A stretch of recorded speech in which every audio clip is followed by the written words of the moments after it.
Nous vivons dans une ère de gratification instantanée. On voit, on veut, on achète. On remplit nos maisons d'objets pour combler des vides, pensant que le dernier gadget ou la nouvelle fringue nous rendra plus heureux. Mais on se voile la face. L'achat impulsif n'est qu'une prison dorée. Chaque centime dépensé dans une futilité est une minute de votre liberté que vous vendez au système.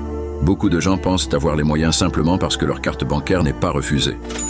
M.J. DeMarco a pourtant été très clair sur la gestion de son train de vie. Si tu ne peux pas acheter la chose 10 fois en cash, alors tu n'as pas les moyens de l'acheter. Si vous ne pouvez pas vous offrir 10 fois ce téléphone ou cette montre sans sourciller, vous ne l'achetez pas, parce que vous n'en avez pas les moyens. Si vous l'achetez malgré tout, c'est l'objet qui possédera votre tranquillité d'esprit.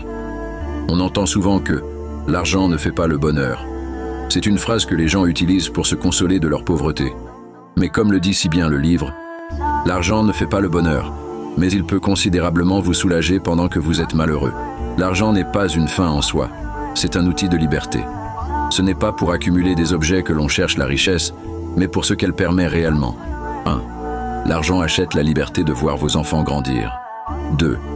L'argent achète la liberté de poursuivre vos rêves les plus fous. 3.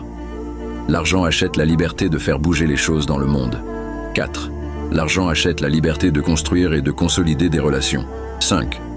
L'argent achète la liberté de faire ce que vous aimez sans avoir à vous soucier de l'aspect financier. Posez-vous cette question honnêtement.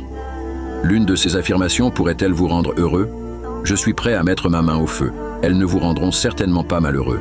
La prochaine fois que vous sentirez l'impulsion d'acheter quelque chose pour une satisfaction de quelques minutes, demandez-vous si cela vaut vraiment le sacrifice de votre liberté future. Choisissez votre camp, la possession immédiate ou la liberté éternelle. Écris « Liberté » en commentaire pour acter ta décision. Et abonne-toi à Mindshift SN. Le savoir est une arme, et le chemin commence ici.